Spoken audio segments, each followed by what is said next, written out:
Supercell is actually taking our advice. And no, I'm not talking about Muhammad Light's advice. Bro, the balance team need to get shot in the head, I'm not gonna lie. Every single one of them. In case you've been living under a rock, Clash Royale was at its peak popularity thanks to Jinxie. He brought in so many new players to the game, and he brought back a lot of old players who stopped playing the game after a while, like Clash Royale was finally back in a good spot after years of declining interest in the game. It was at its peak popularity. Supercell was making 70 to 90 million a month off this game, and Clash content creators were thriving and a bunch of new ones came out like me, like and subscribe. Everything was perfect until Greedy Cell struck. They not only introduced level 16, which I don't even have to explain why that was a terrible idea, but they also decided to introduce a new gimmick called Heroes, which are just stronger versions of cards, when they already had Evos, which were already stronger versions of cards. And it's not even like they were done making evolutions. There's only 39 out of 121 cards with an evolution, and we were still getting new evolutions each month at this point. But now we're getting 2 insanely broken heroes every month. And the reason why evolutions worked while heroes don't is that you actually had to cycle to get to your evolutions. You just play your hero whenever and you have an ability to use. And the worst part about all this is it was a gacha system, so you can't even choose which hero you unlock, which led to a lot of players getting hero giant and uninstalling the game. But I can't lie, I wasn't even surprised when all this happened. I'm just surprised it happened so soon. Because back in 2021, they actually revived their game by introducing champions in level 14. Oh, that's another thing Heroes ruined. They made champions not unique at all. But people were actually fine with level 14 because it was 5 years with level 13 as the max level. So some players needing a new goal actually made some sense. So as long as they don't make this a reoccurring thing, 2 years later they introduced level 15. And now about 2 years later again they introduced level 16.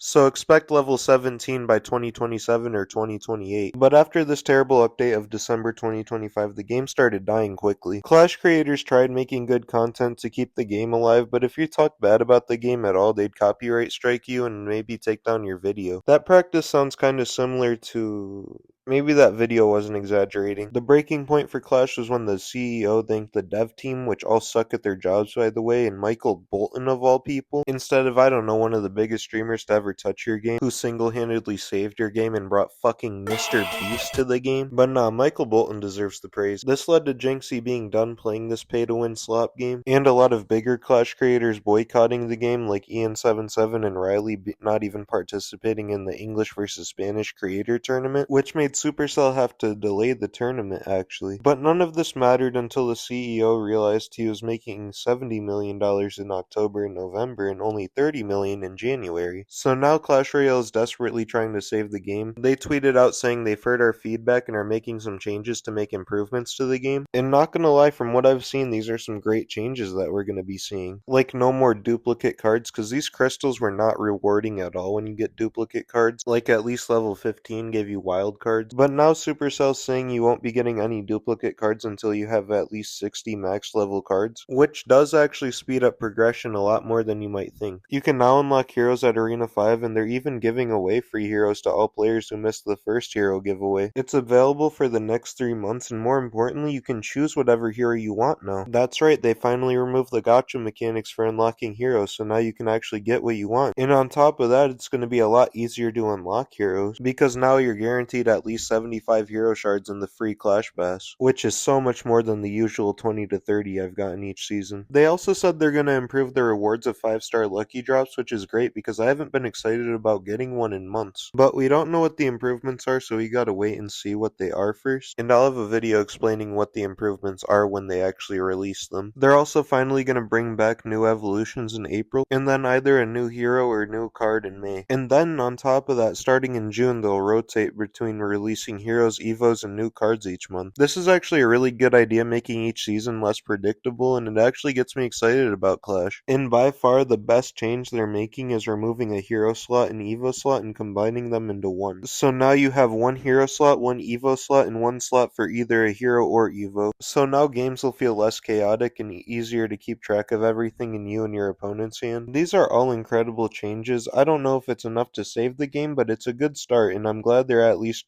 acting like they care. My only real complaint is, considering the fact that it's way too late to remove level 16, they should have brought back the season shop to help progression with unlocking heroes and evos, because I know for a fact if they added season shop back, it would save the game. I mean, it was removed like 2 years ago, and to this day, go on any post made by Clash Royale on any platform, whether it's YouTube, TikTok, Twitter, etc. Hell, even on this video, I guarantee there's a comment that says anything but bringing back the season shop. And it actually gives people more incentive to keep playing the game because they can grind for things in the season shop. And even though they didn't bring it back, I'm still very happy with all these changes, and hopefully they keep improving the game each month, and who knows, maybe even revive the game.